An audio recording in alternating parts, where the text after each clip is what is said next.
Senior Superintendent Samshid Mohammed, acting in charge of the Southern Division. I have with me here also Maurice, the Community Police, Community Police also, and Noel, also from the Community Police section of the Southern Division.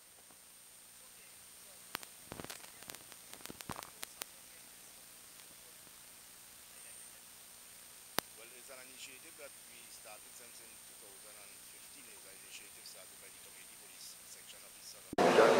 Started in 2015, and today is the day that we really launching the program called Domestic Violence Village.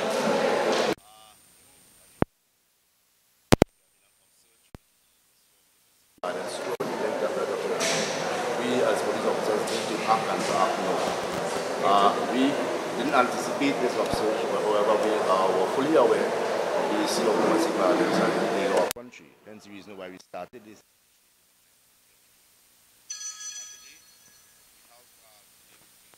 With our residents of the Tableland.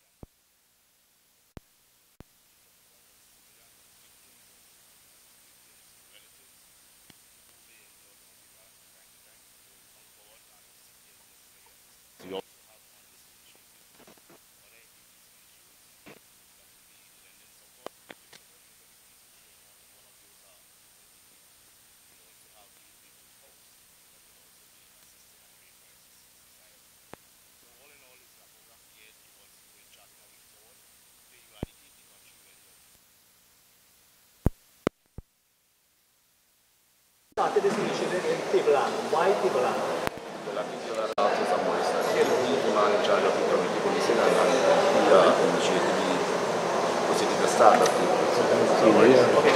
So you make mention of domestic violence. Tell us some of the domestic violence that we have big in the island today. Well, as you are fully aware, we had some murders resulting in husband and wife and boyfriend and girlfriend.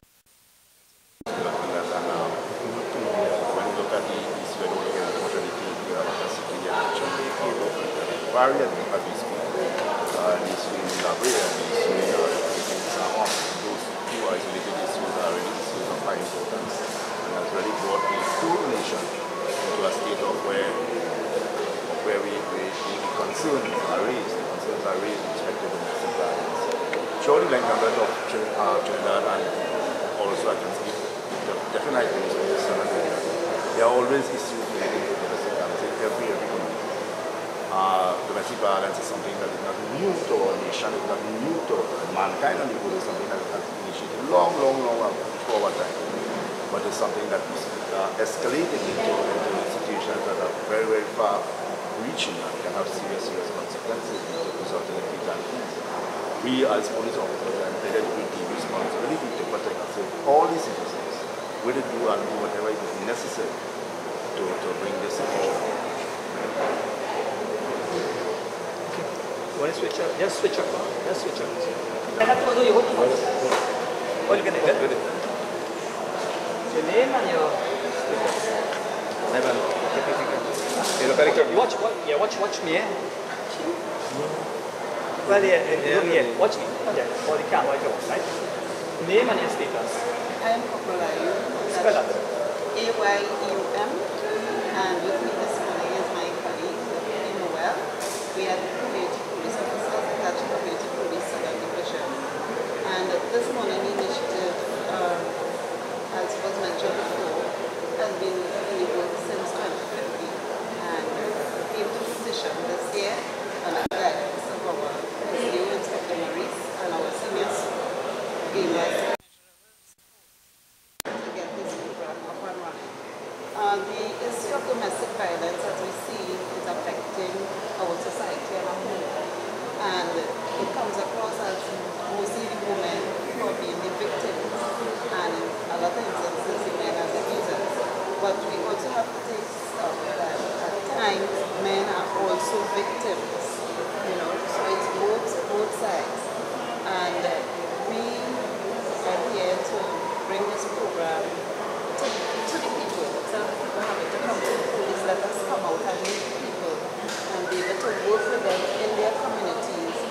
them be aware of the other NGOs that we have on board to support them.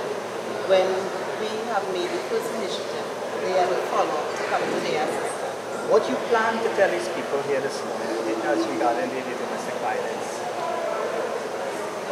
Well, we are here to let them know that we are here, ready and willing to work with them, to help them in whatever way that we as police officers can, and also to let them know that there are other people here to support them also. So such as what? Help them do such? Well, domestic violence has only affected the person who is a victim or the abuser. It affects the family as a whole and the village or the community that they live. So we want the village to understand that each one help one. So if we know that our neighbor is going through some sort of problem, that we can go out there and we can assist them by coming to the police or calling the police, calling the community police or the police in the district and let them know this is the situation that is going on in this family. Is there any way we can help?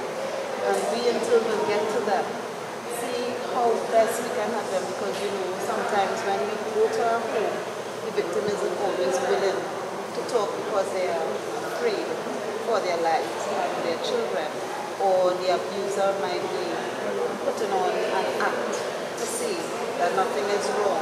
So the abuser also needs to get help, not only the victim. So that is the direction we are looking to work with the people. So Kokol, we know is that only women are being abused by domestic violence. Here the men. Yes. You can share with us some of complaints that you all as police officers receive as regarding being well, you will get men coming in to us. We have men who are very good with their families, and we have some women who at times use their control to have the man in a subservient manner. And besides being subservient, they tend to be very aggressive. And when we do have men who experience physical violence, we have men who experience financial abuse and mental abuse, where the woman is threatening certain things to him, like, you know, I will threaten to take away the children and you'll never find us. Or when you get your salary, you have to bring it all to me and I am the one who will tell you what you can get as a form of financial abuse. Or they even beat these men, and the men, because they were brought up in a certain manner to love and honor and respect, they don't want to lash out to these women. And, you know, it looks kind of, their ego comes into play. So you really have to work a little longer with them to let them know, hey, it's all right. You can come to us. We deal with confidentiality. We won't be going out there to let anybody know what's going on. Speaker and ask that question. Tell me,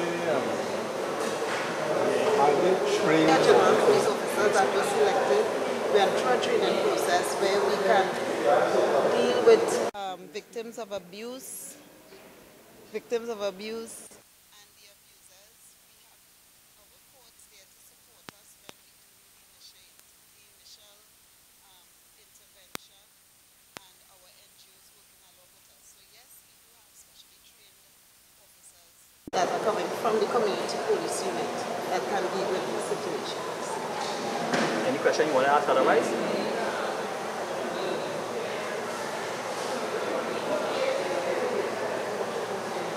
Okay, hold on a second. Yes, hold on. Okay, yeah, go ahead, let me hear.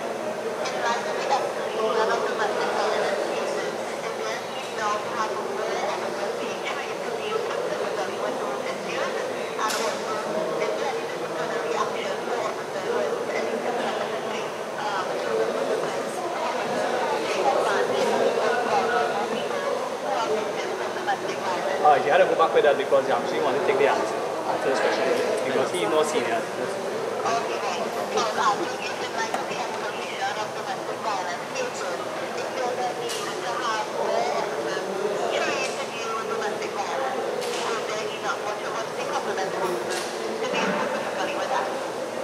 Well, let me first state this. All police officers are community police officers. Every single officer is trained and trained extensively in all aspects of policing, inclusive of issues related to domestic violence. While we have specialized community police officers, these are officers who actually go to the field on initiatives like these to enhance that delivery of service to members of the public.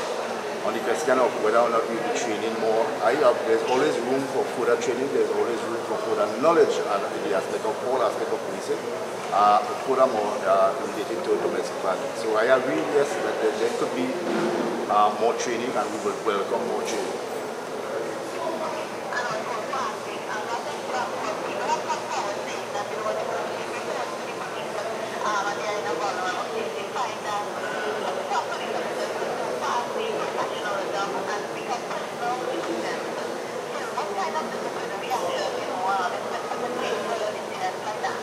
Well, there are always room for disciplinary action where officers fail to act or act inappropriately in dealing with members of the public, and not only related to domestic violence, but related to all issues, all reports. A perfect example, a very, very perfect example, and a recent example is the issue in Library, and where you see 3 officers, the sergeant in charge of the station, the corporal in charge of the ship, and the constable was actually investigating, being sent on some suspension. That is a clear indicator from the hierarchy of the police service that we're not tolerating these issues lightly, we're not taking it lightly at all. And these are issues that can, and you have seen, resulted in fatalities, people being killed. So that is not something that we take lightly. And yes, disciplinary options are there, and we will be continuously and rigorously.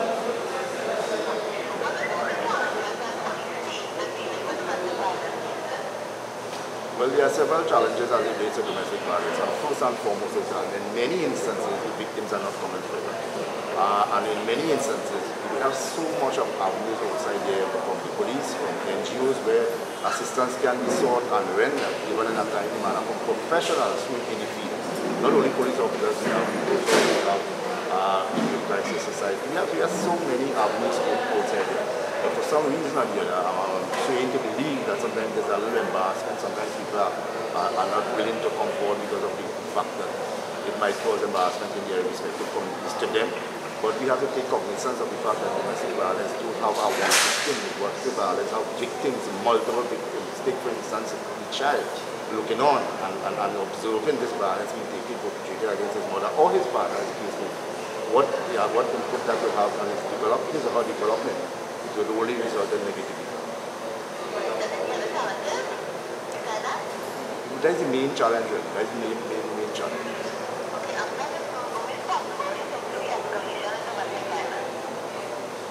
Pardon me? What is it?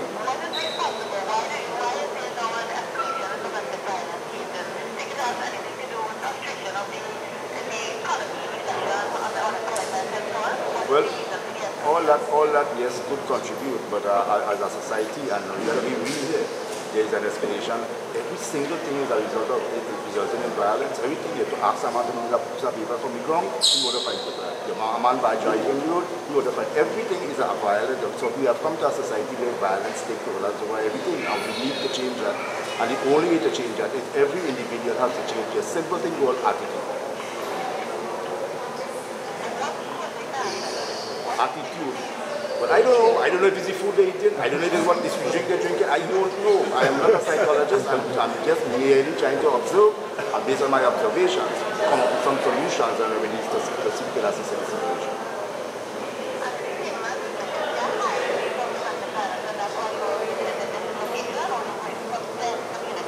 We are going to every community in Southern Division. We have launching the program in Tableland this morning. Every fortnight we'll be engaging a different community. Next engagement will be in the Gaspel Police District in a fortnight. Gaspel, 1 fortnight from now will be Gaspel. Okay, that's it. Okay.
community police, our practicum students, members of the Trinidad and Tobago Cadet.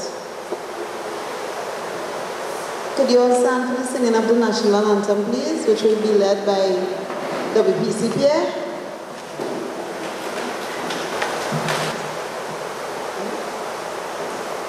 Forged from the love of liberty in the fires of hope and prayer, with boundless faith in our destiny, we solemnly declare.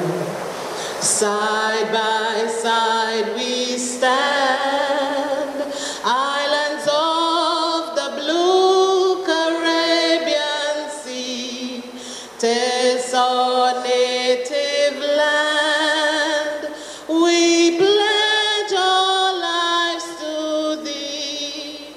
Here every creed and race find an equal place, and may God bless our nation. Here every creed and race find an equal place, and may God bless our nation. Please remain standing. I now call on WP Batiste to come and lead us in a word of prayer.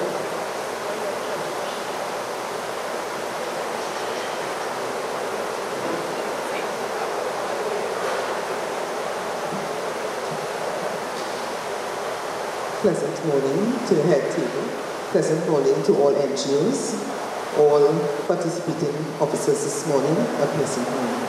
This morning we are here to launch the women's arm of the violence against women. This morning, Father, we thank you. We thank you for bringing us to this spot of ground. We thank you for our lives this morning. We thank you for waking us up. This morning, Jesus, in your name, we ask you that everything that is going to be said and done be done in decency and order, in spirit and in truth, in no other name but in Jesus' almighty name. All of God's children say, Amen.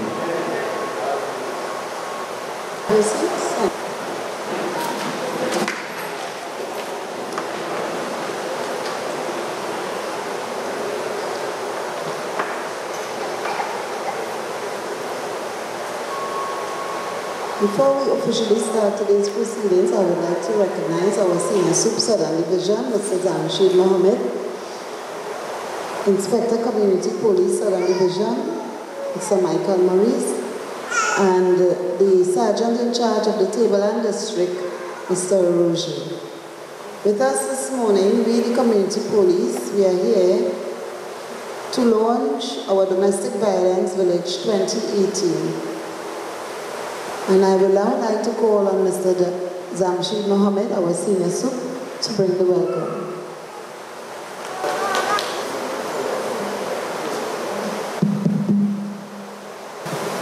I am very proud of standing this morning. Being head of Southern Division. Being our resident of the planet. This morning, the morning of game changing. This morning, I want to create history. This morning, the morning where we, as a people, we congregate under one roof. In our mission to empower people relating directly to violence and more particularly to domestic violence.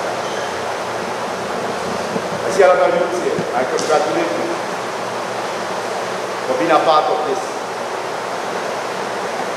Domestic violence is simply violence against an individual in a relationship or in a household. And that violence takes many forms. It takes the form of actual physical violence, it takes the form of financial abuse, and there are a whole listing of abuse that can be categorized as domestic violence. Domestic violence is not something that is new to us as a people, but it is something that has been escalated during recent times. We have seen recently where, resulting in violence, 4 people were killed in Labrie. We have seen more recently a woman being killed on the Kwezi in San Juan. And this is why we are, as police officers, we view domestic violence as something very, very serious, in the context that it can result in death.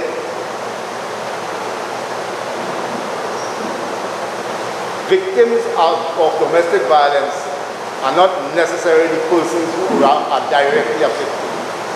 There are persons who are indirectly affected from domestic violence, which can cause a whole nation to collapse. Because when the husband is beating the mother and the children is looking on, they are indirect victims.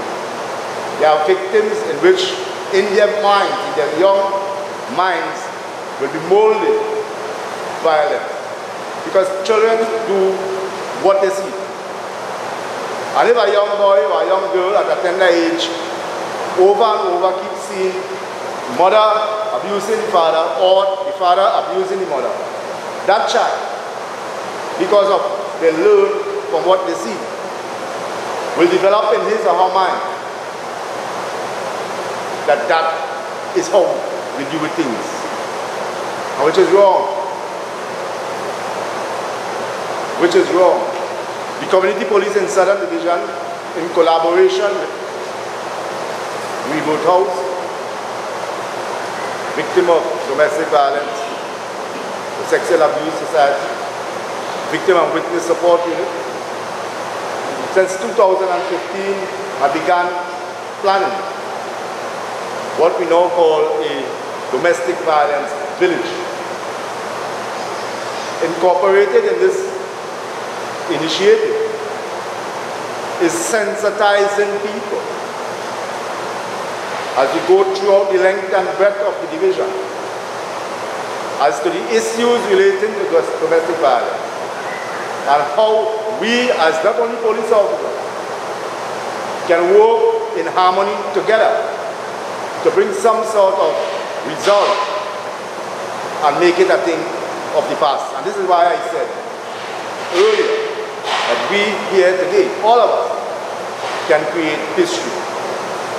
Every fortnight, this domestic violence village will be moving from district to district in Southern Division. In a fortnight's time, we'll be at Casper. But what I'm surprised, not really surprised, what I'm amazed by, and it really endorses my thought on the whole issue of domestic violence, is that despite advertisements by way of flyers, by way of a mic going around in the community and informing people that we are embarking on a game changer this morning, we are embarking on a history-making mission this morning, I see very little members of this community in attendance. And that is not surprising to me, because people are still of the belief that domestic violence and issues relating to the home belongs in the home. But it's not necessarily so when it affects a whole nation, when it affects a whole society, when it affects a whole community. Hence the team, the village, community domestic violence village. In this aspect, people in the community can act as an agent of a victim by just sharing the information, by just speaking to these victims, enlightening them. So the very few I see here today, I want to give you an assignment, provided that you are willing to take it up.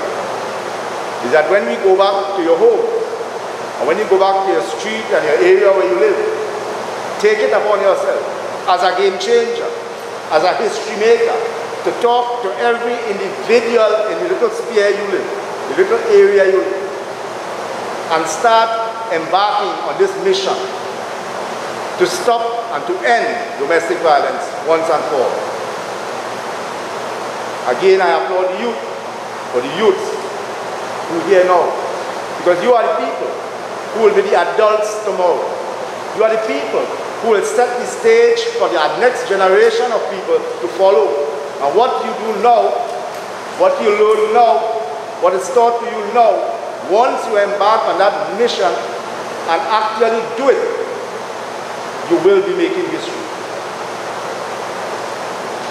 So there's a heavy expectation that within 10 years, 15 years from now, if the youths today hold the mantle and run with it, we will have a different society. And we see today, in an age where technology has advanced to the highest degree, I don't know how higher it could go again.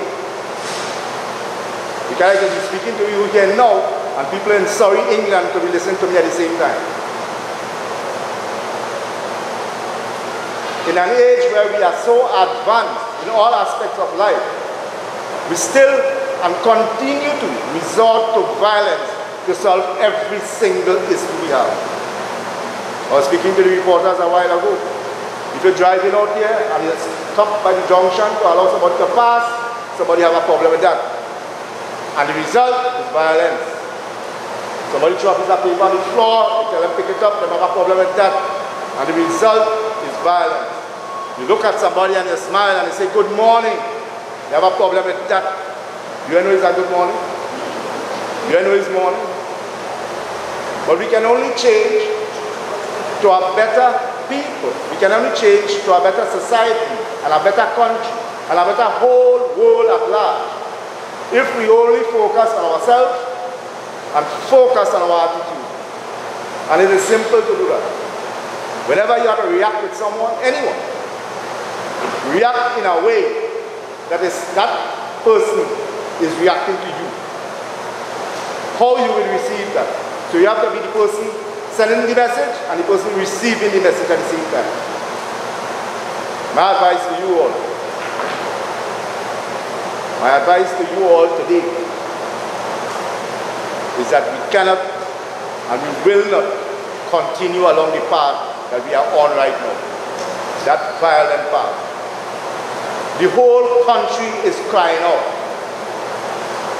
Every single individual in the country is talking about crime and the limitations and the levels of which crime has reached and escalated to in a small country like Trinidad.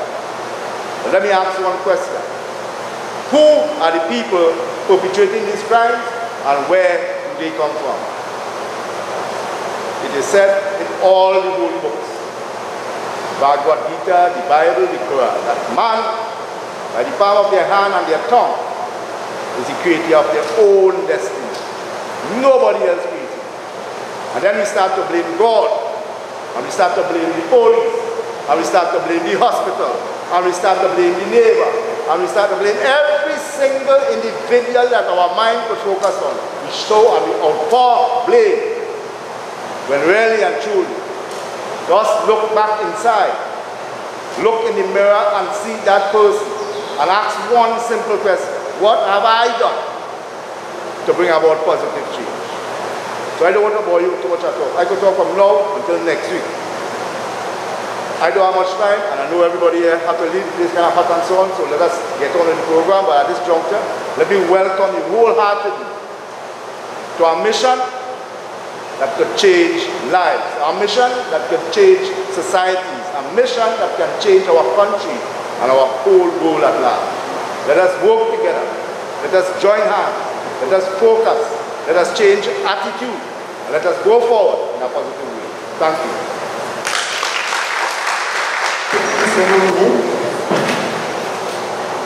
We would now like to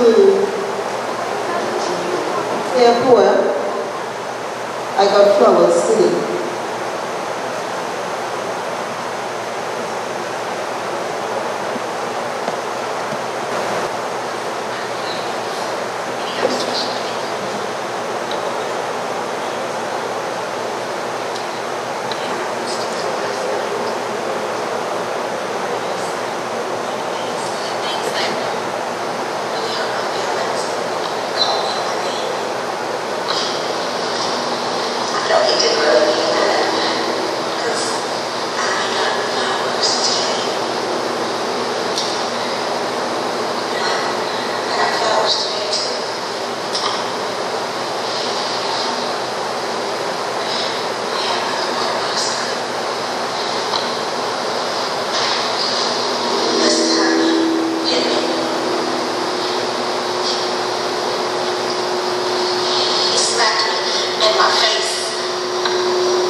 he didn't mean it. Because I got flowers today. Yeah.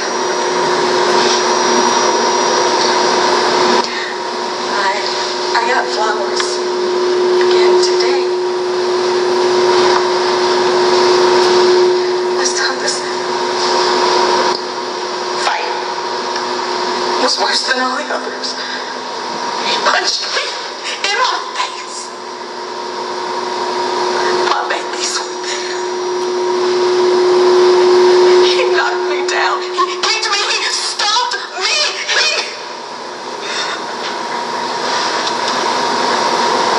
I thought I was dreaming. I had to be dreaming. This wasn't happening to me. This wasn't happening. But when I woke up, I had bruises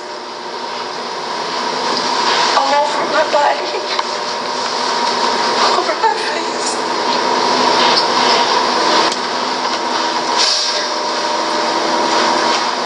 He couldn't have meant it. He didn't mean it. He didn't mean it. 'Cause I got flowers today. You know, I got flowers. What? What am I supposed to do? Leave him? How am I supposed to leave him? Where am I gonna go? He's gonna find me. He's gonna find me. How am I supposed to take care of my kids? What am I supposed to do for food, huh? What can I do? I'm scared. I'm afraid that he's gonna find me. But I know he didn't mean it. 'Cause I got flowers.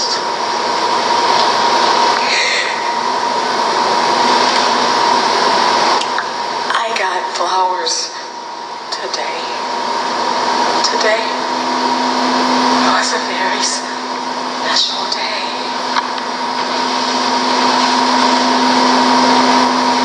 It was the day of my funeral.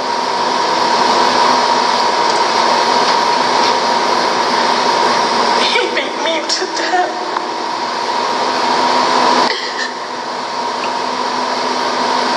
But you know, if I'd only had the strength to leave him when I could, I probably wouldn't have gotten flowers today.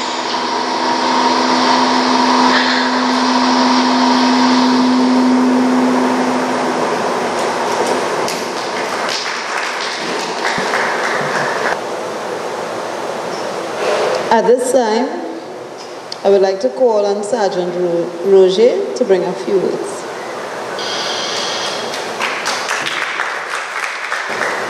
Pleasant good morning. I am Sergeant Roger, the officer in charge of the Tableland Police Station District. I want to bring greetings to you all this morning.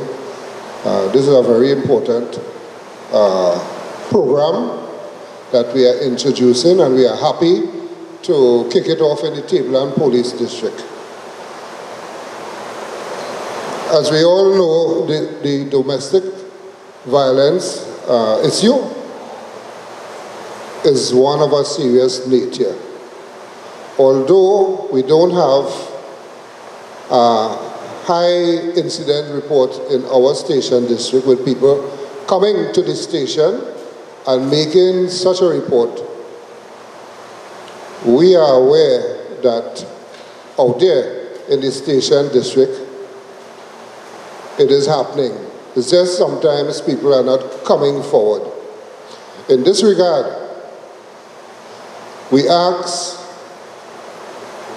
even though most of you all, or some of you all may not be residents of the Tableland district. You might be living next door to someone who may be experiencing that type of problem. And we want to encourage you all, to encourage those to come forward and make the report. It is only when the police has the information, then we can act upon it.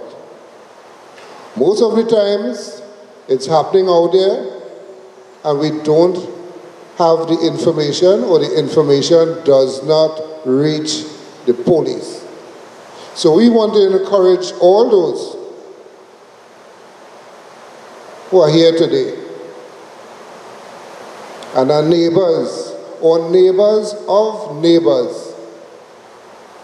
of domestic violence, to get that information to the police so that we can act on it and bring a resolution to that situation that is out there. I don't want to stay long speaking. I thank you all again for coming, and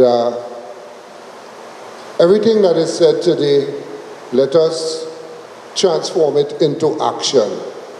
Thank you, and welcome to Tableland District.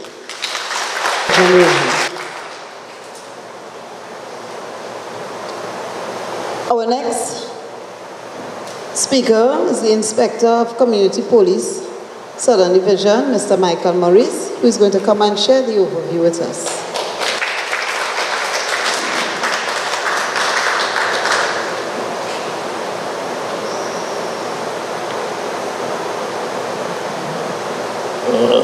Senior Superintendent of Police, Mr. Jamshi Mohammed, Mr. Roger, Sergeant of Tableland Police Station, social workers, NGOs, members of the public,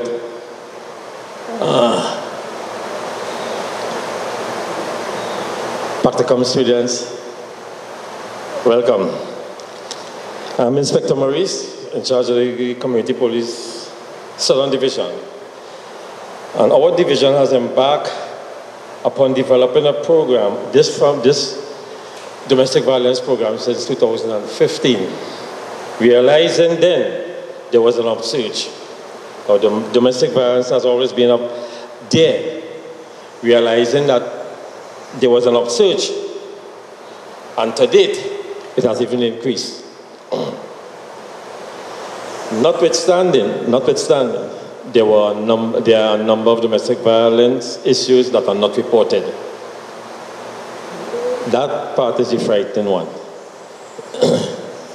We, police officers, we are trying to send that message to these people who are being affected seriously and not coming forward. Domestic violence affects everyone, regardless of the gender, age, it affects everyone. Hence the reason of this domestic violence village. Within the parameters of this village, we have the police, we have the social workers with us,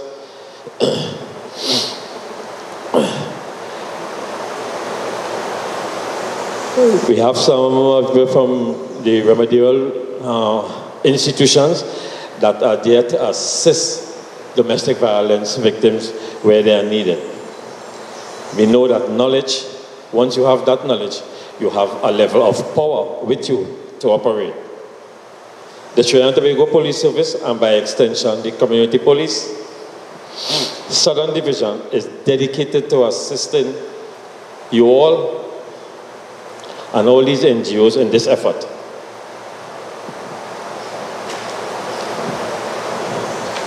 We know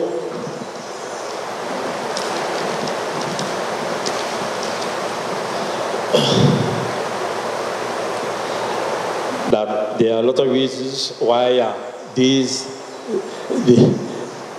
victims, we are aware that these victims are so many that are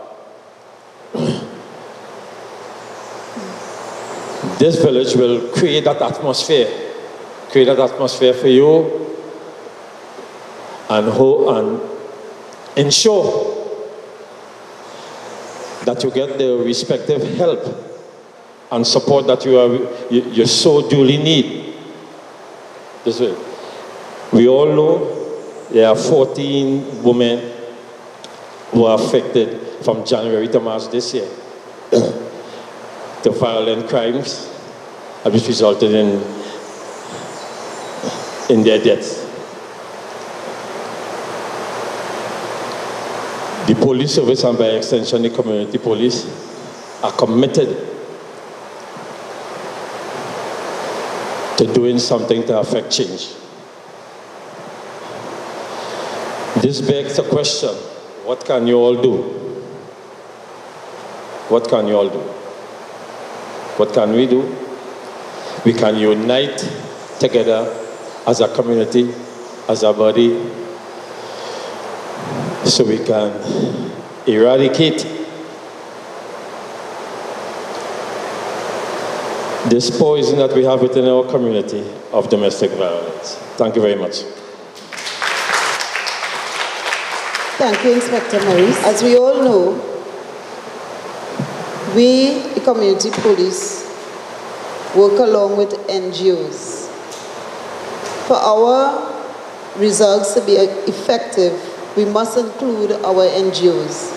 And with us this morning, we have our Victim and Witness Support Unit.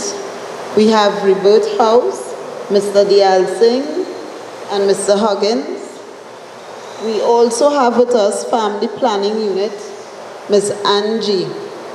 And we'll be calling on the various representatives of these NGOs to come and share a few words or whatever information they have with us this morning.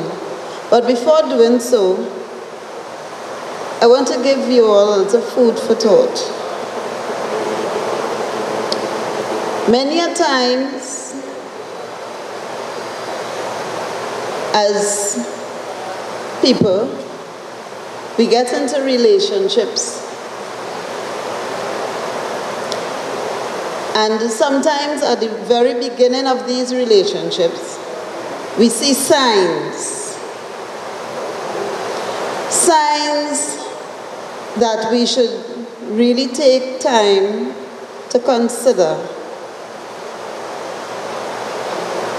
But we let our emotions, the main one being love, cloud our judgment.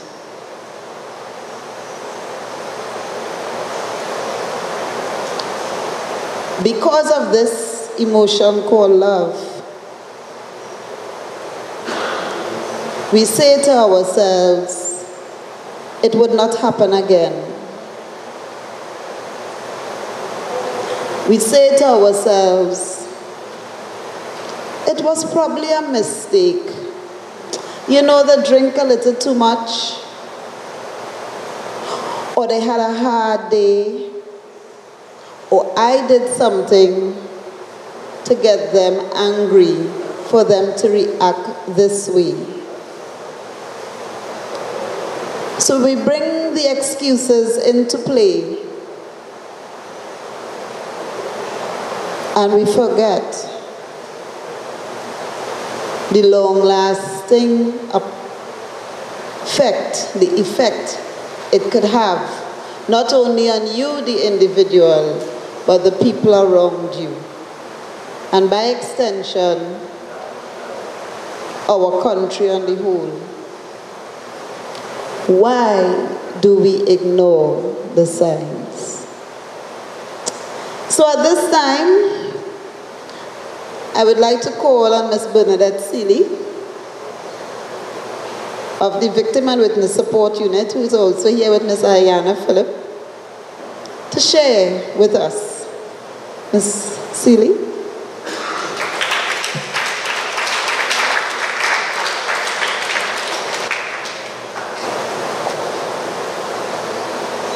Members of the head table, all participants, all other protocols observed, good morning. I am Ayana Phillip. I'm a Victim and Witness Support Officer within the Southern Division.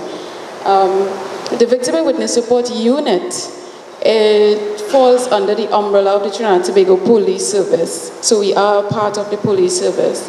All right. It was first established in May 2008, and initially the unit dealt with cases regarding domestic violence and some sexual offenses.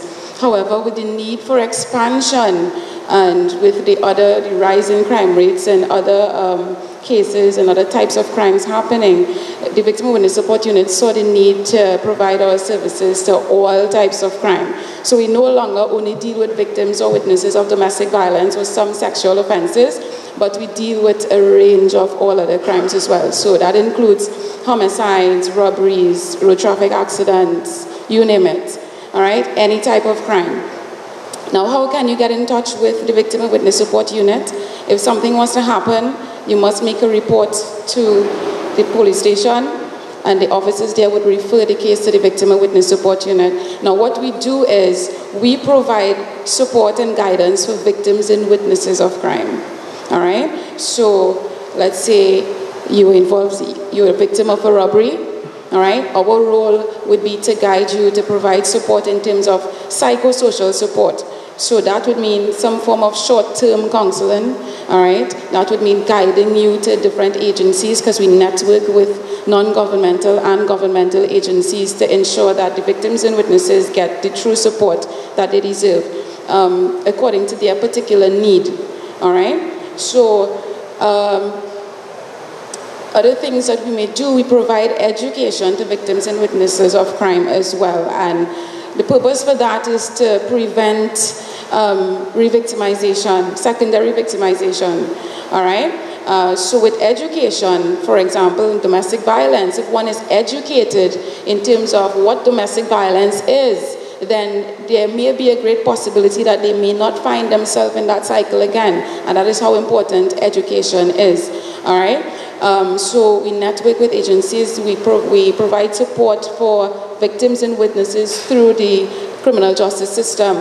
All right, we guide them through the court system. Some persons may need to do ID parades, so we may prepare them for that or accompany them if necessary. All right, so we provide all that support. Some persons, in terms of funeral arrangements, when something may happen, a family member may be a victim of homicide, they may be at that point in a state of disequilibrium, a state of imbalance. All right, so they're unable to organize stuff. At that point, the Victim and Witness Support Unit, we would make contact with the families, all right, and we would help them through that process. So we can tell them, okay, you can go to social welfare, you can go to national insurance and do certain things. So we provide that guidance and that support during and even after the traumatic experience that they would have been going through. All right, but today we are here to talk about domestic violence. And we have a presentation on domestic violence, and for that I would hand you over to my team lead, Bernadette Seeley of the Southern and Southwestern Division, to present to you on domestic violence. So put your hands together as you can. Thank you, Ayana. I would like to say good morning to our head table, and good morning to all the members in the audience, as well as to our young people in the midst. This morning, and I would like to also thank the Southern Division for coming up with this idea of having a domestic violence village. Domestic violence today has been in the newspaper like almost every day. The last incident we had is with the young lady who was stabbed to death in the Kwesi. But I want to start with domestic violence from where our corporal, Ms. Ayum, left off. Now, my situation is I like to interact with my audience. I like my audience to be, I like my presentation to be interactive. So I think what I would do is move from here and come and meet you a bit, if that would be okay, and to interact with you a bit on this situation. Because as we understand it, domestic violence affects intimate relationships. Yes? Yes? Right. And normally, when we have an intimate relationship, We don't like to talk about our intimate relationship with everybody, do we? No. So whatever happens within that relationship, we are always in that tendency, and we believe, we sincerely believe, that whatever is happening in our relationship, we can deal with it. Because we, who are in the relationship, are masters of that relationship, yes? This relationship belongs to myself and named individual. We don't have to talk to other people about our relationship. Whatever we do is our business. When you see us, you see a happy couple. You see a happy family. Because we take pride as a people to present our best to the public. Not so? So until the knife passed, the gun went off, the cutlass chopped, everything was okay. Yes? Everything is okay. So what is domestic violence really? It is a situation of power and control. Yes? In every relationship. And so when we're talking about relationships, we are taught that in every relationship there is a factor of power and control. You go to school, the power and control is where teacher has the power and she has the control of the students. So when she speaks to the students, they must listen to instructions. Yes? Parent and child, parent are the one who has the power and control. When we talk to our children, when we talk to our children, they must hear us and they must follow that instruction. So really, when we look around, if you go to the court, it's the same thing. The judge has power and control. We come to the station to make a report. Who has the power and control? Huh? The police has the power and control. Yes? So we are in a society understands that somebody has to have the power and control, and while someone else does not have that. All right? So it is based on where you are at. So in the relationship, in that intimate relationship, who has the power and control? It is always being fought for.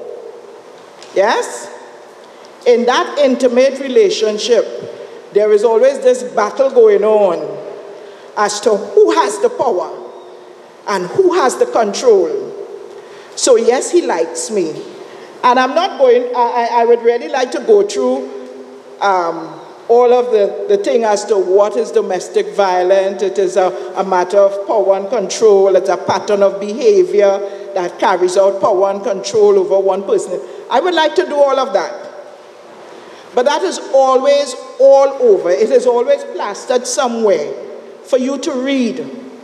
I would like to deal with you from your heart. Because it's only when we start to understand ourselves and understand what we do day by day and how we do it, could we then take control of that. Do you agree with me? So I have some young people, and I want to ask them what they understand about domestic violence. So I would have to walk to them and ask them what they understand about domestic violence, or what they understand domestic violence to be. So I am asking you for excuse, because I really want to meet my people. Okay? Yeah, I'm coming.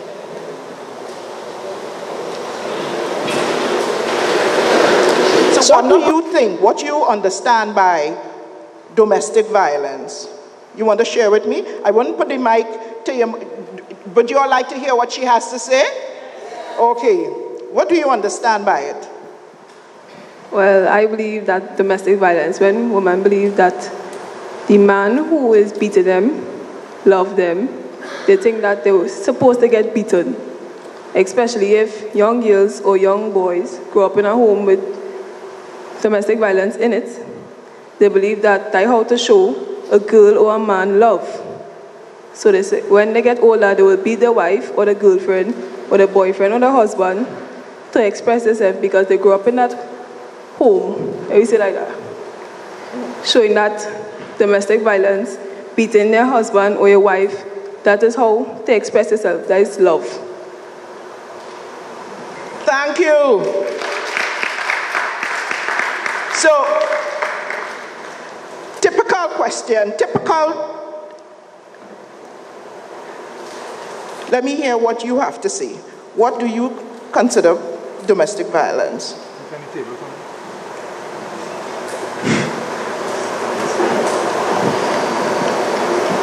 Domestic violence is like when, like, if your family and stuff like keep fighting and thing home, and you as a little child seeing that, you might end up doing that to your husband or wife as they get older. Okay, thank you. So here it is. We understand that we hear what the children are saying. They are saying that when they see that power and control struggle taking place home, and daddy beating mommy, and then he says, I love you, or mommy beat me, and she says, it's only because I love you, that is why I cut in your skin? Yes? Not so? So when you grow up, you understand that the way you show love is by a good cut skin, yes? You all agree with me? So that's the problem in our society. Yeah?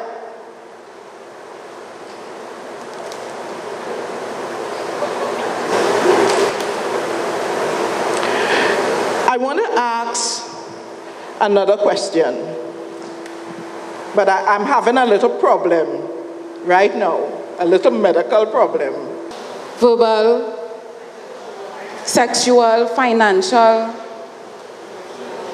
emotional, all right? And it's all based on, as Ms. Seeley said before, power and control, all right? Now, if an individual recognizes that they can have that power over you, now somebody can't just get a power from you just like that. I can't just come and take your power. You have to give it to me so that I can have that power. All right? And based on your background, based on how you were raised, would determine how easily you give that power to me. All right? So as Ms. Seeley was explaining before, if all you would have seen was violence within your home, then it becomes easier for you to give your power away as an individual to someone else so that they can take control over you. Because that's what you think is love, and that's what you think a family is supposed to be like, and that's how you think, you know, society operates. And it's quite okay because, you know, how else am I going to live, and how am I going to... Who is an abuser? Someone said you? And it's possible, you know, because remember, people walk around in society and they put on a nice, pretty smile. And they say the good mornings, and they have all the manners in the world. All right? But behind closed doors, you would never believe that is the kind of bacchanal happening at home. You would never guess that is the kind of stuff happening at their home. So you can look to your neighbor next to you and you could never tell. Hey, don't look, don't look. You can never tell. All right? Because we have persons of not just one particular socioeconomic status as abusers, but persons of all different ranges, all different professions. Even people who may advocate for domestic violence, you believe that? Yeah. And even persons who advocate for domestic violence, they find themselves giving away their power as well. They are victims of domestic violence as well. All right? So it's a very, very serious situation. And most times, who do you hear persons blame for issues of domestic violence? Who do we blame? Some blame the other person. They blame the self.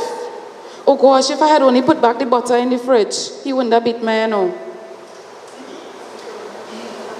Yeah.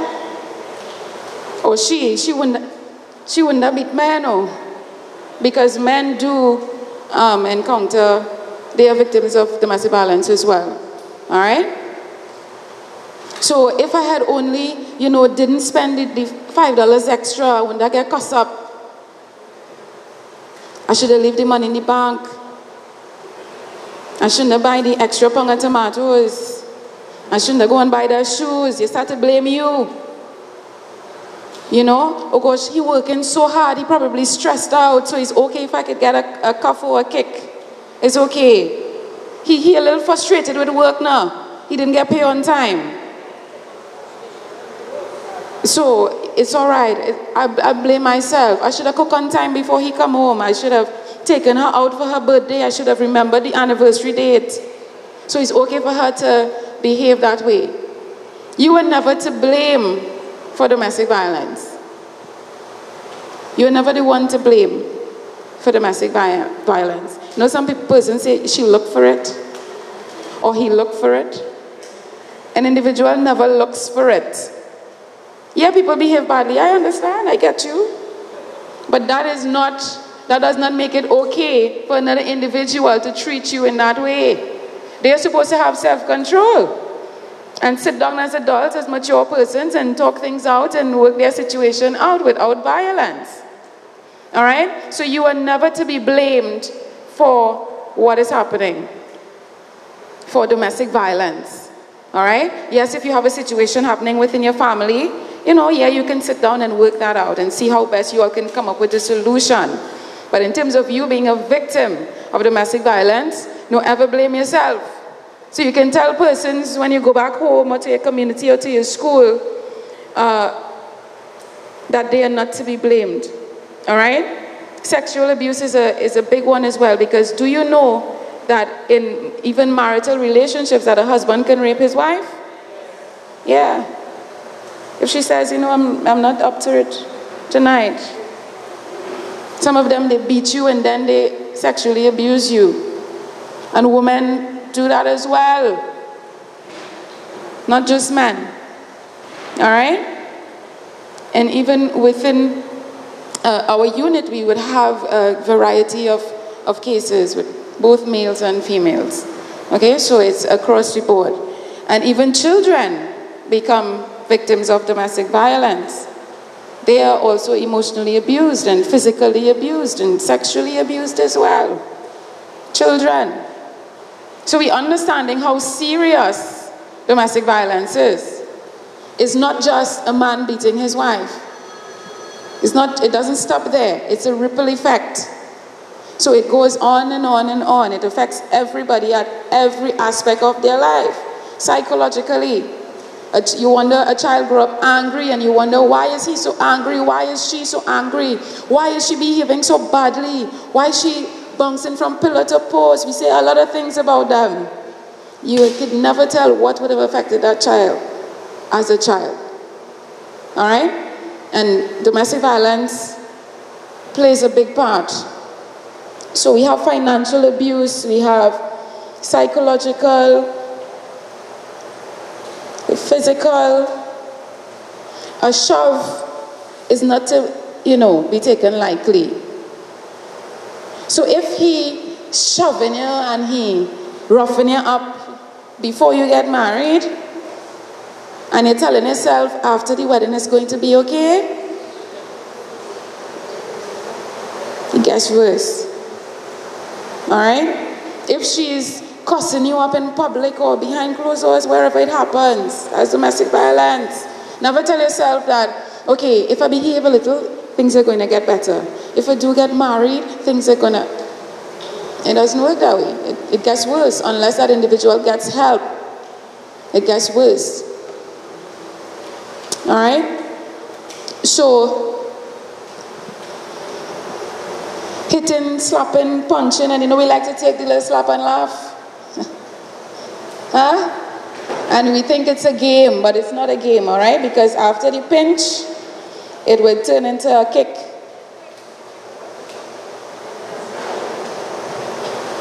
Even name calling. Name calling can affect someone emotionally, all right? So he calls you, oh, exactly, or the female dog and all of that, and say, you're my female dog, yeah? And we like that, and sometimes, I'll be real with you all, sometimes we even call ourselves that, and we give ourselves that name to our spouse, like I'm his, or I'm her dog, and all of that, and we put ride or die, BFF, and we put the little crown and king and queen. Really? Yeah? So please be aware of these things, because it can pave the path for you to be a victim of domestic violence. All right? So you really want to be mindful of that.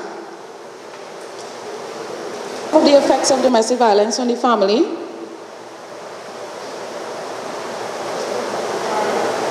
Anybody? Huh? Divorce. A relationship with fear. Relationship with fear. Depression. Suicide. Anxiety. Sorry? Financial problems. Single parents, unwanted pregnancies, yeah. So you see the effects, and it goes on and on and on. And not just within the couple, but within the entire family as well. So it emotionally affects children, psychologically affects them as well. All right? It plays on your mind for a long time if you don't get the help, or if you don't get out of it. Sometimes that's the help you need to get out of it. And it's only when you get out, then you can look back in and say, wow, there is where I was. Yeah? So those are some of the drastic effects of domestic violence. Some early warning signs. If you're in a relationship or in a situation where the person is jealous all the time, you can't go anywhere. He all of a sudden, or she all of a sudden isolates you. Like, forget about our family dinner Sunday, Stay home with me. I'm the only friend you need. I tell you, love you. Why you want to go with them for? If you go out, be so lonely. Forget your friends and them, man. Let's watch a movie. Stay with me. You can't leave the house, And not even, sometimes you're not even living with the person and they have that control over you, eh? So they would send you a message and tell you, stay home. Yeah? So these are some early warning signs. You see, jealousy. A person they're capable of doing anything if they're jealous. Exactly. Trust is another issue. If they can't trust you, then they don't trust themselves, so how can they trust anybody else? All right? Trust is a big thing. Sorry? Stalking. You say you're going to the grocery, and all of a sudden you see somebody ducking in another lane. Now it's sounding funny, but it's real. So let's say you say you're going to JTA, and on the way from JTA, you decide, wait, I have to get some Panadol at Super Farm. So you happen to stop at Super Farm, and let's say you say, oh shucks, I forget to buy, I needed some socks or something at the mall. Let me just run in a store and see. and that person's stalking you and see you at the mall. How are you convincing them that you really went to the grocery? But the grocery, you went for one particular thing and you didn't get it there. So you decided maybe you'll check somewhere else and probably another day you would get it. You say you have an ex-man, or she would say you have an ex-woman. Yeah, and this is how things start. And sometimes what we accept is what will continue. If we accept the faulty behavior and the faulty mindset from the inception of the relationship, that is what we will continue. It's going to flourish because we are the ones molding it and fertilizing it and, watering it every day. So when the flower starts to bloom 3 years down the road, yeah, it still does not make it okay for someone to abuse another individual. But I'm saying that there are warning signs that we need to be aware of. And we can only be aware of this if we are fully aware of who we are. Self-awareness comes first. If you don't know who you are, then anybody else can come and tell you who you're supposed to be. Yeah? They can come to you and say, hey, you're supposed to be my woman and my woman only, and that's the only way it's going to be. You're not going to go to school. You're not going to do anything else. You're going to do what I tell you to do. Yeah? And you see how she just smiled so nicely and just accepted that? Yeah? And I know she's just, for the example's sake, right? But some people, they're like that. If you don't know who you are, they'll tell you who you're supposed to be. They tell you what is supposed to happen to you. They tell you what your destiny is supposed to work out like. So if I can have you, then no other man can have you. Or no other woman can have you. So I'll kill you and kill myself after. And that's what happens. It sounds funny, but it's reality. And we deal with cases like cases like this. All right? Understand who you are as an individual. Have a plan. All right? Have a plan for your life. Never feel as though you have to depend on that particular individual, because sometimes that's what hold persons within a domestic violence situation. They feel as though they have no other support, that they can't make it on their own. They won't be able to find a job. How they're going to live, how they're going to eat, how they're going to find money. If they're going to find somebody else to love them, how is that going to work out for me? One of the things I usually tell persons is, what was your life like before you met this person? Tell me about 2 years before you met this person. What was your life like? And you know what the usual answer is? Life was good. So, okay, you had a good life before this particular situation. Now, who tells you that you cannot have a good life after? Huh?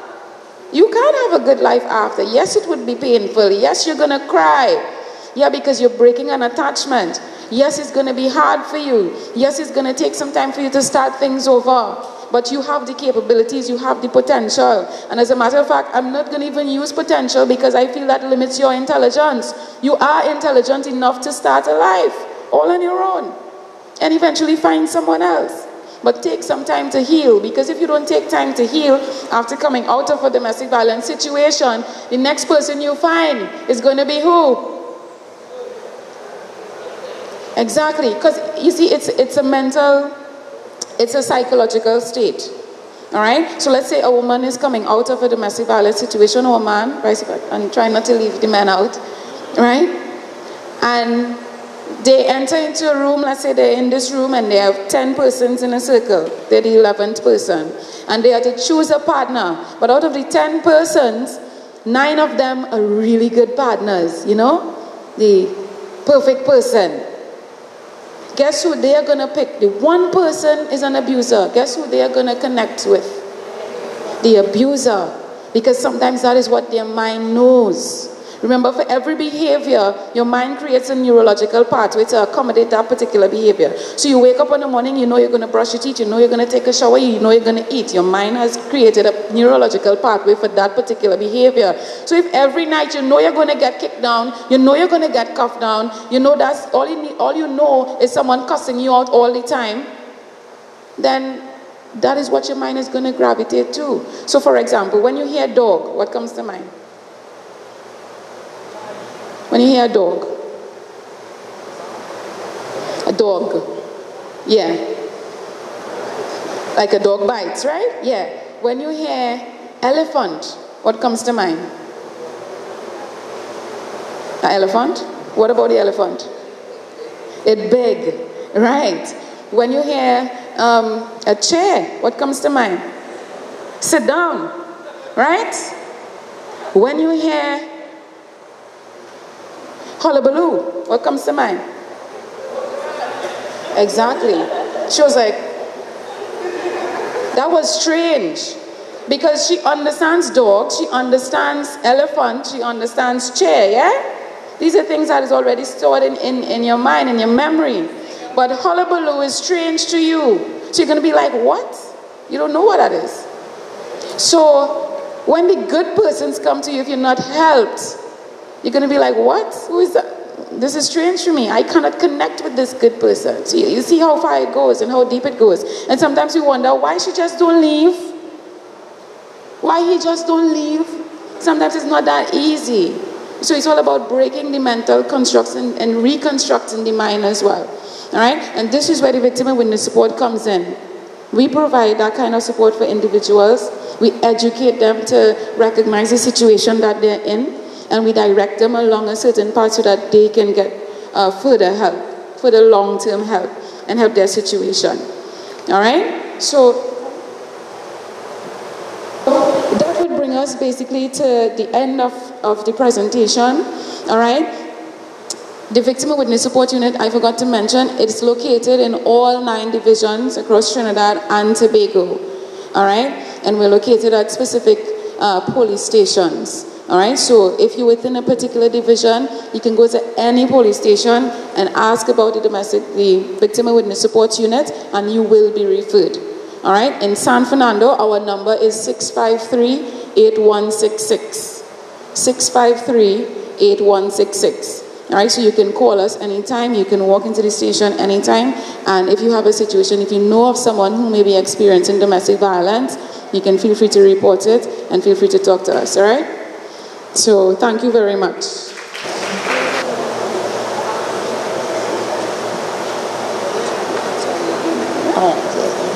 Thank you, Ms. Ayana Phillip. Ms. Seeley, who started, she fell ill, so we had to attend to her.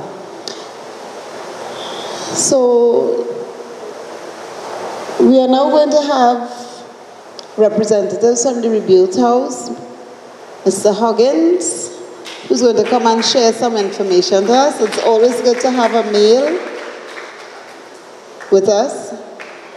Mr. Huggins.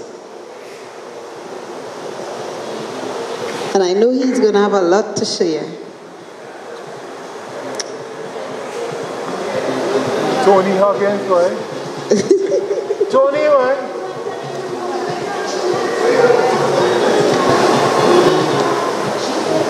Thank you very much. Morning, ladies and gentlemen. To the head table, morning. To the cadets, morning. My name is Anthony Noble Huggins. I represent Rebuilt House and Piparo Empowerment Institute. We deal with drug addicts. We deal with people who are mentally deranged and people who are homeless.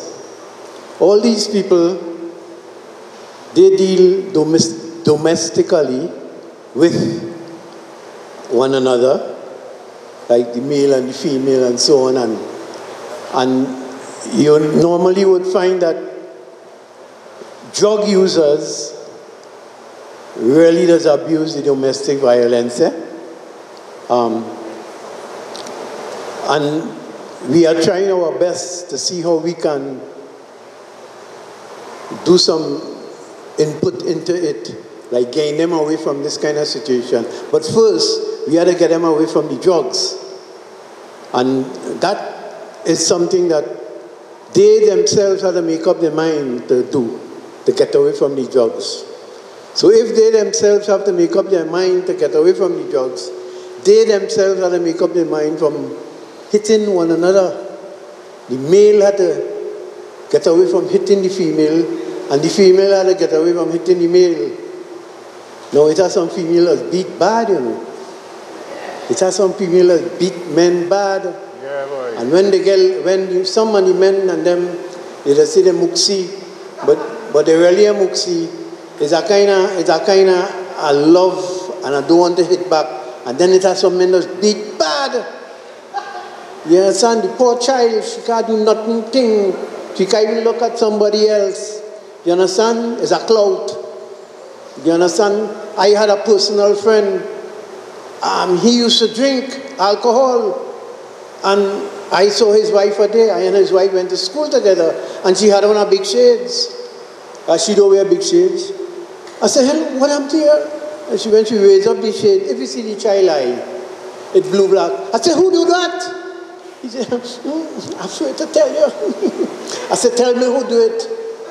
In them days, that was my rebel days. I said, "Tell me who do it."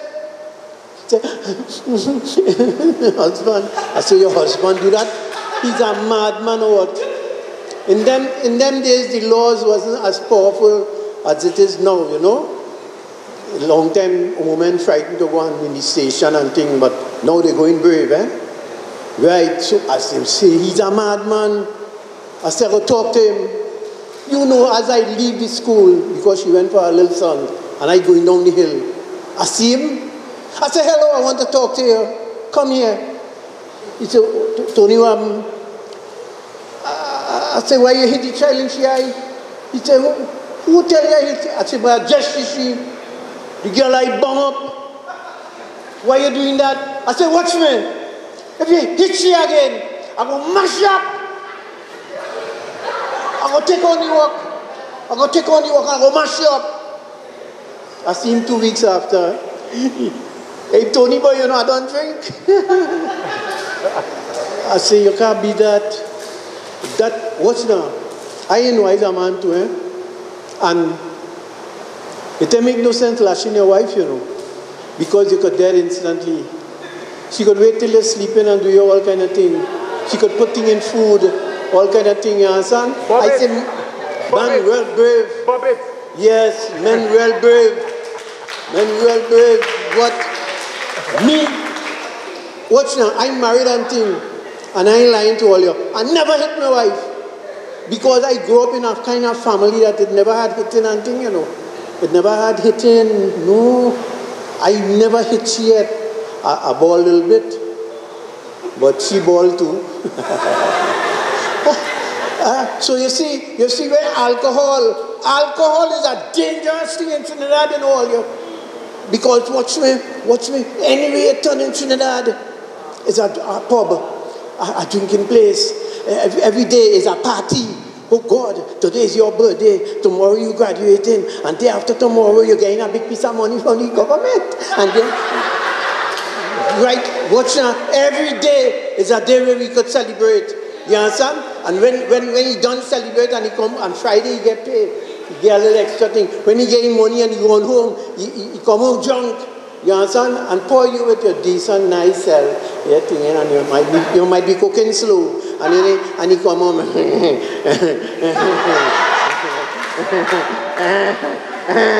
What going on with you, girl? What now? With my food. I want my food. You're playing thing. You know, leave your home to cook food. What you doing all day? Where are you doing? I want to know what you're doing. Give me the food. And start a video, man. Just now I'm coming back. If I ain't get my food, you'll hear me and you. I'm going and pee and come back. Going and pee on the TV, he ain't even know. First he drunk. Oh God. I don't know what I'm going to do now. This alcohol thing ain't easy. And domestic violence. You see, I don't know, in the beginning, man just preach, "I love you, honey. I love you with all my heart and soul. There is nothing in the world like you." I wouldn't let anything happen to you. Anybody interfere with you, I'm going to damage them. Oh, honey, I love you. And then you're going to hit that same thing. You're going to beat that. You're kicking that. You're coughing that. You're stabbing up that. Oh, God. I don't know what God will do now. I don't know what God will do, but God, a day I talked to God about that, you know. I said, God, look at killing going on in the country. What is going on? He said, Tony, watch now. Leave me alone. Don't bring me that. Man that shall destroy themselves. He said, I say that I won't destroy the world by water again, but by brimstone and fire. All that is brimstone and fire. All that killing thing you see going on there. There is something that to go on. But when we who are not involved realize what's going on, check, and put yourself and put your house in order. All your man who see what's going on, don't hit all your girl. All your women who see what's going on, don't hit all your man. Oh God, don't take advantage of them. Because watch a man that takes a real cloth into them. But besides that, you will put everything in order. Because we have it here, alcohol, that thing will mash you up. Oh God, don't talk about cocaine and marijuana. Oh God, these things is very detrimental. And cigarette too. Oh God, imagine you have a nice lady like you, and I'm smoking one cigarette and I come in and rubbing up on you. And poor thing she don't smoke. Oh God, that is domestic violence. Oh God, when you done, you smelling a cigarette too. I used to smoke cigarette, I done all of that. I don't smoke again. It's about 17 or 18, 19 years I stopped them thing. And watch now, man. Hello, that is trouble. Sometimes a man come in and can't smell that cigarette. I just get horrors. I just get real horrors. Because when he leave, I smell in a cigarette too. And when I go by people who they know I don't smoke, and when they see what's going on, I had to explain to them what's going on, you understand? All these things is serious domestic violence. All these things. So you walking in the road and you're smelling this thing and they say a second-hand smoker is a person who will catch it faster than the person who's smoking. Imagine that. What we will do? What we have to do? We have to pray. We have to pray. Man carry a girl in church regular. Girl carry a man in church regular. And all them make sure that God knows what's going on. And God does skylark, you know. You see, he does skylark at all. When you say you put your house in order, God has keep it in order. Yes, God has kept my house in order. Me and lying. Lord, Father, help me here now. Help me here, Lord, Father. I was an addict. And it's 18 years now, me I touch nothing. Give me a round of applause. Clap him. Clap him. Hey, cameraman, who you clap. But in my using, I never hit mama still. I used to run. I used to run from home. And she used to run too. And watch me. Oh. You feel I get away from it? Domestic violence, you feel I get away? My madam had to run from home, boy. Yes. Because a drug addict is trouble. A drug addict is trouble. And I didn't know I was a troublesome drug addict. I thought I was a decent, nice fella. What to talk about Bacchanal? My mother had to run. Hey girl, she threw down my phone. Oh Jesus Christ. Domestic violence. She threw down my phone. What? My mother had to run. And watch me. God's so good that God see that I stopped. And after 18 years, we come back together. We come back together.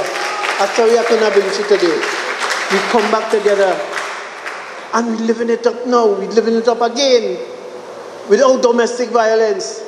I trying to carry the word.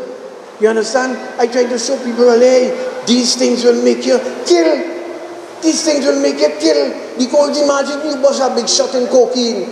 You must have shot.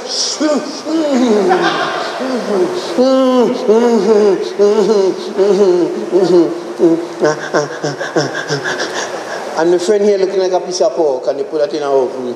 Imagine that. You start to hallucinate, and you find she looking like a piece of pork, you know. And you put that in. That is domestic violence. Oh God, that's nasty. Oh God. That is why I work in the Piparo right now, and I'm trying to help people. I have to help people.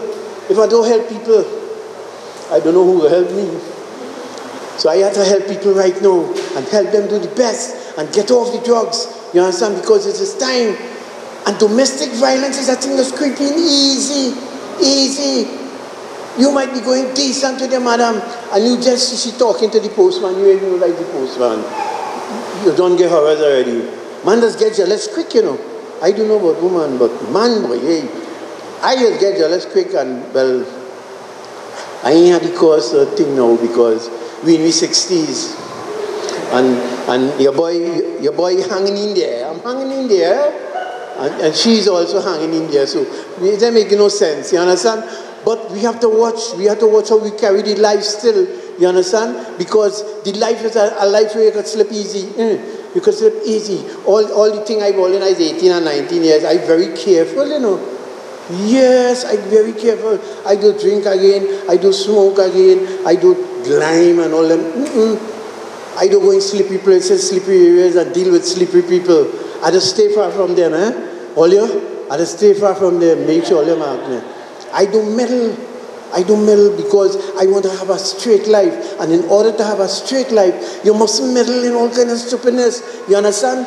If you drink and you go home drunk and you go get away with your madam, you must get away with your madam. That is the life. That is the life. You must get away with she. Unless she's brighter than you. Unless you're afraid she. You understand? But you will get away. Alcohol is a funny thing and we have to be careful. Cigarette smoking, dread.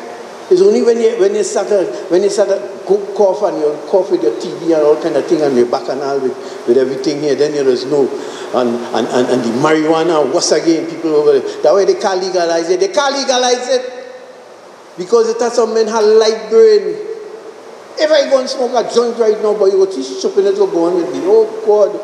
I won't like to tell all you know, if you see stupidness will go on with me. A long time I can't smoke. Not now.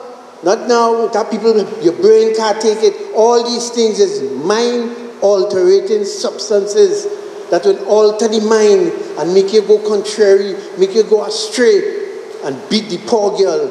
We have to watch it. We have to watch it. And you know, with all the things I do, all the things I did, I went back to school, I gave me more subjects. This is why I might have been in this work. No, people want to know, but what did you be doing? But you are over a man or what? No, I went and do my subjects and gave me subjects again. I went Bible school and deal with God. Because that is a man. It's a no institution and it's a no thing. It's God. And I had to know him better. I went to Bible school and did my Bible thing. I did pastoral ministries and I major in that. You know who's speaking to you now? You don't know who's speaking to you? Pastor Huggins. Give him a round of applause. Clap my girl. Praise the Lord. Hallelujah. Thank you, Jesus. God bless you all. I love all of you. Mr. Yeltsin now coming forward.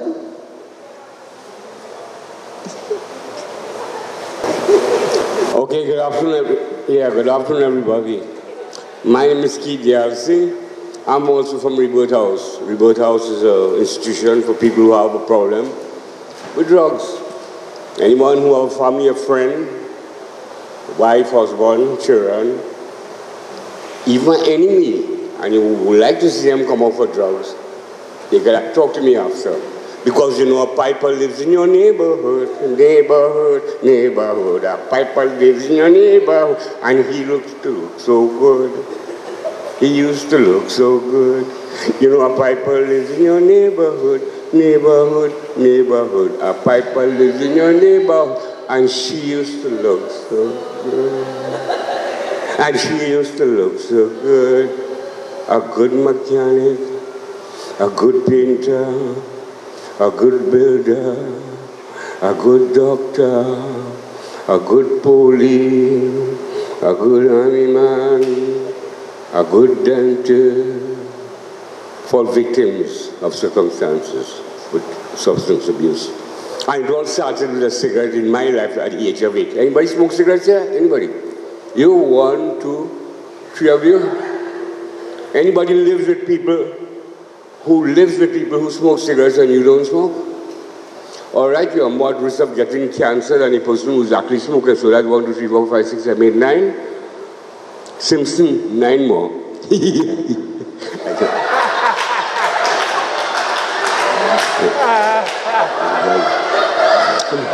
I just want to know that you're committing suicide, and that's against the law. You can ask the police, right? Head table, it's nice being with you all again. Love you. You know? So I said that day, you know, my mom used to smoke and she burned her nose. Intriguing. To send somebody pull and it comes through the nose. Intriguing. Huh? You remember when you see bus and you used to put toilet paper to play habit? Intriguing.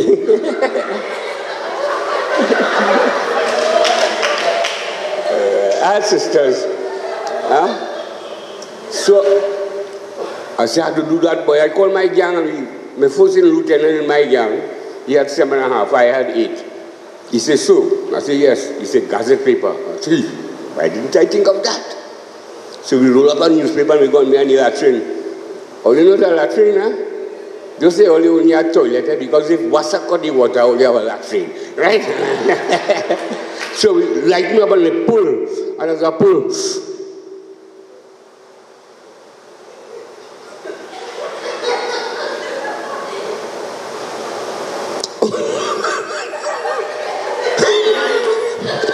no, I'm trying to say out it.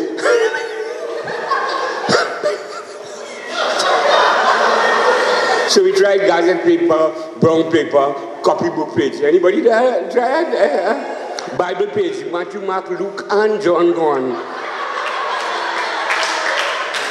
Hello? Go in prison and see if it has half Bibles. It only have no page. They smoke it out. But I can tell you about it. I was there. You know, and then we smoke black sage, and then dry bacano leaf, and fig leaf, and green tea, you know, girl. All who smoke cigarettes, sweetie. You see, he was mimicking that you're smoking, and that is how the people who selling will use their motivating messages to get at you by making a little sweetie that looks like a cigarette, and I saw you with one recently. So a thief one. A thief a cigarette. A thief one. We gone behind the latrine again. You know, it's weird. I'm the eldest, I'm the baddest. I thief the cigarette. Who had to smoke first? I had to first. Light him up. Light him up.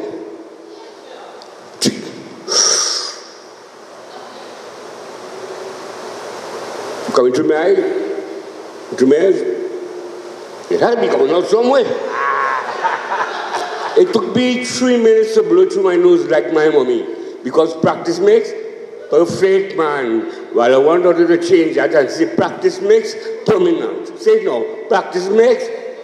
Fellas, only remember when all started this is still do it.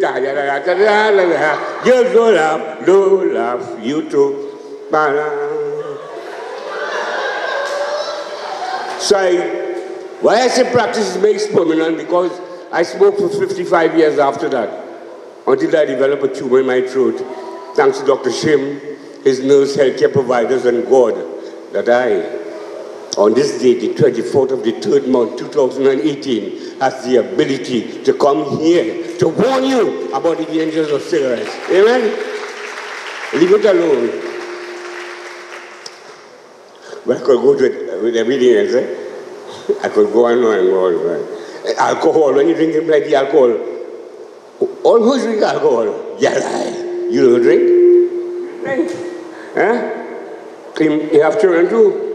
So you're drinking when you're having children. You see, they call it the fetal alcohol syndrome.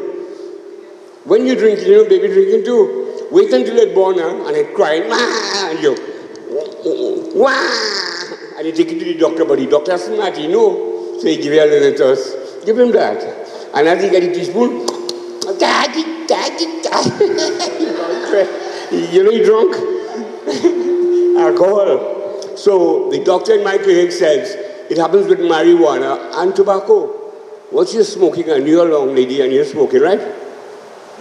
Because it's a problem. So try and stay away from all, as Mr. Hawkins just said, right?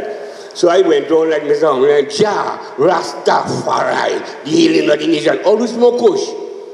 Cadets, don't leave again, I see no here. Well, kush is kush, isn't it? Because in my days, ask this gentleman here in the 60s.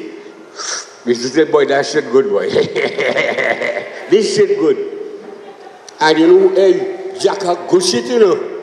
And you know, truly come to pass that we really smoking shit now? Cow shit. Manure. Because, you see, the property on the marijuana, the delta-9 tetrahydrocannabinol, when it is in the cannabis, and when they give the cows to eat it, the cows eat it up, the enzymes in its saliva changes the kush to a very dangerous drug. That one pull, young men, one pull, young men, young pull could send you in the mental hospital, and you're going to lose it for the rest of your life because it's not reversible. Stay away from the kush. Give me a clap for that, all you. I just come on and warn all you. Because, hey, I had a granddaughter with Kongori living in it. I used to get my hair in a pillowcase. I'm from Bobby's Bar. You know Bobby's Bar in Europe? I'm from there. I the hat man. Anyway, I speak 3 languages fluently. I didn't tell them that. 3 languages I speak fluently. I speak English, I speak Spanish, and when I drink, obscene language. Very good. I know all bilingual.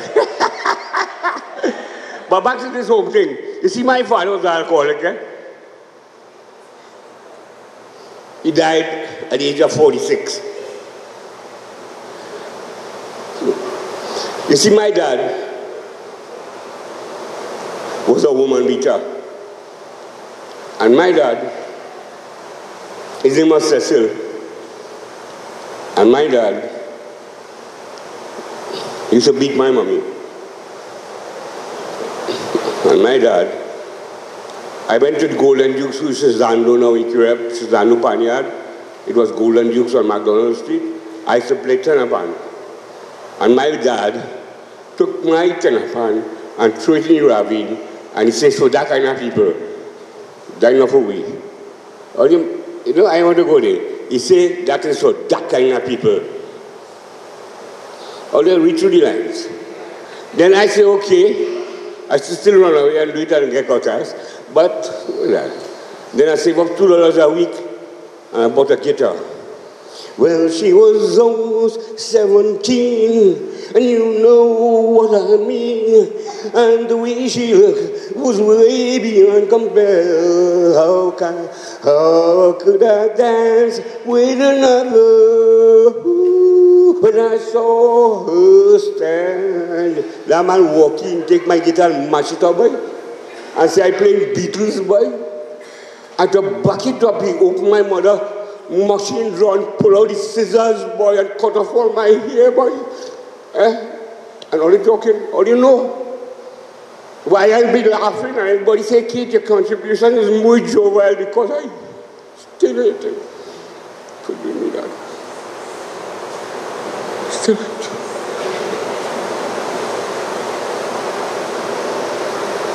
My father, honored thy father, and my mother.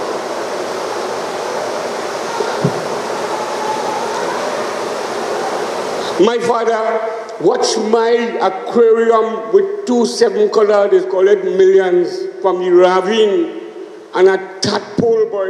You know how hard it is to catch a tadpole? In my aquarium, I'm not throw through the window, boy. So through the window, boy. Yes, he should want to kill him in truth. You know, he died before killing. Don't laughing all you. I don't know why you're laughing, you know how I feel it. And how it's a bust up my mother's mouth and in blood. And my 2 bigger brothers, Charles and Ronald and Keith, Joy, Cheryl and Garnet, 6 of us. But them was out of it. When we grew up a little bit and he couldn't hit me again. But them running to fight him physically, but I went in the kitchen and brought back something to do it. You understand? My mindset was different to my bigger brothers because I was the first one to jump the window and go and engage a girl. And I was the first one who got married on the 7th of May 1967, I was the first one who gave my mother and father a grandchild. And on the 1968 in Port Spring racetrack, my father and his friends coming down drunk, and he see my little girl, 1 year old, trying to walk. Look at this is my grandchild.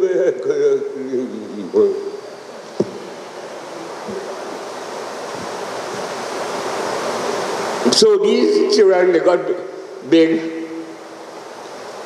My grands, my daughter, the only child I have with my first wife, I got horn after 6 years. You ever get horn yet?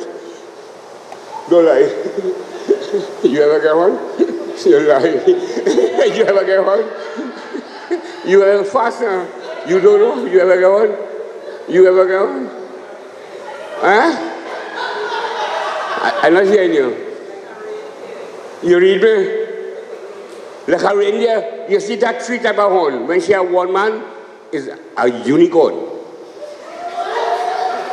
When she has more than 1 man, is a reindeer. The kind of horn I get is a moose horn. You ever see a moose horn? I have to bow my head and walk. A moose horn I get. You ever get one?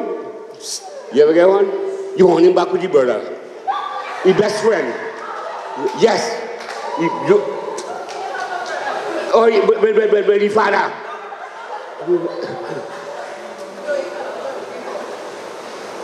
All understand again? Huh? So I remarried and I have 2 daughters with my second wife. I get home again after 12 years now. A policeman home me, you know. Oh! You see all you? A policeman home me, you know. But he died. So my wife came from Tobago last night and she's in Trinidad right now. She lives in the United States. And she comes and wants to make, how is it, renew her vows. Because I never divorced her, you know. So I watch her and I say, what you said, darling? She said, I'd like to renew your vows. I say, I think you're a little too old for me, you know. I say, I'm Chinese. I like young ting.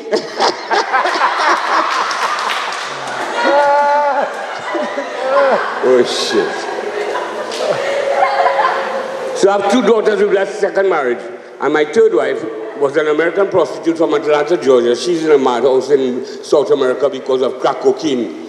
As Anthony was saying, a drug into a drug into a drug. I became a vagrant on the streets of Europe for 11.5 years after being a chief auditor of a 558-room hotel in South America, Caracas. I started stealing people money, you know, to maintain my habits. I was a womanizer. Just love. And my daughters almost suffered the same fate that I did. I stole my daughter Cashman when she was 5 years old. She had $2.37 in it. And I wanted to buy crack. And she cried.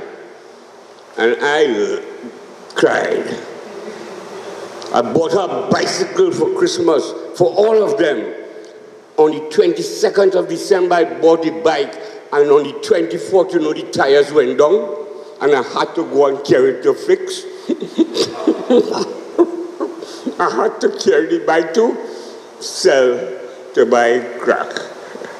But I told them I had to carry it to get fixed. But my father was similar. You see, one Christmas, 6 of us, my brothers and sisters and I, were under the Christmas tree waiting to open these gifts. And my father and his friends walk in. And you know what that man did? One of the guys, one of his friends, I wouldn't call him by name, say, oh good, I forget to buy toys. You know, my father, take a sheet and throw all the toys in it, wrap it up, knot it, and give it to that man and tell us he's going to buy it back tomorrow.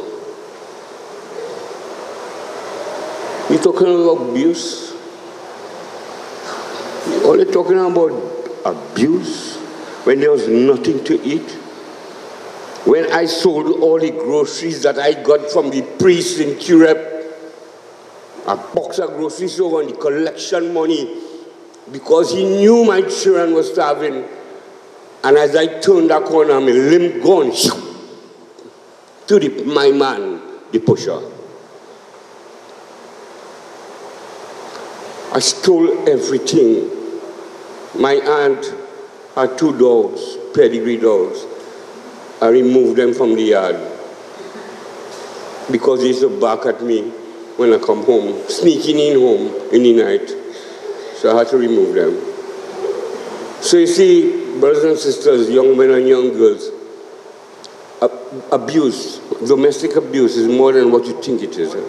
It's much more than what you really believe it is. You see, I had a sister named Joy, and I had a sister named Cheryl, and Cheryl was fair and Joy was dark, and he loved Cheryl, my father. And my sister used to go in the room and cry, and cry. She wanted to know why.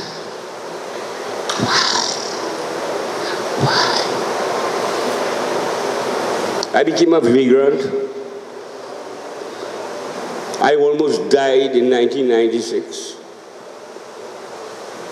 But my God showed everyone and the doctors his glory, because that is 23 years ago. And give me a round of applause here for being alive to come and share with you the glory of God. Doctors are confused. They wanted to know how the hell me dead. You see that is domestic abuse? From doctors, they wanted to kill me, boy. I went for a kidney problem. The doctor watched me and he said, he wanted to take off my right kidney. I said, before that, I'll go and do a nuclear scan in Aruka. When I got the scan is saying the left is worse than the right. Isn't that a doctor's abuse? Thank you very much for listening. I love you all. Amen? Hey, I better clap than that all. Hey, hey, wake up! Hello, hello, hello, hello, hello. I am Keith Yasing, and I'm walking away, and I said I need a round of applause from you for my contribution. That's all. Amen?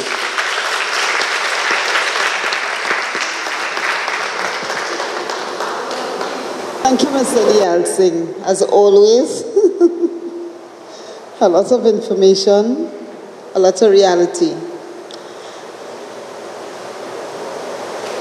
So at this time, we have come to the close of the formal part of our launch today. We would like to say thanks to our NGOs, Family Planning, Victim and Witness Support, Rebirth House, our media personnel, Sergeant in charge of Tableland District, our practicum students, the cadets who graced us with their presence today, members of the audience. A heartfelt thanks to each and every one of you, and not forgetting the supportive staff of the community police, because at the end of the day, it takes a team to make things happen. So the staff of the Community Police Southern Division, a very special thank you. And before you leave, we have our NGOs who will be at the back that you can go and chat with, get information from. If you have any information for us, the Community Police, with regards to any DV matters that you may be aware of and you would like to share with us for us to act on it on behalf of you, you can do so. We will have officers at the back. And again, I say a pleasant thank you to one and all.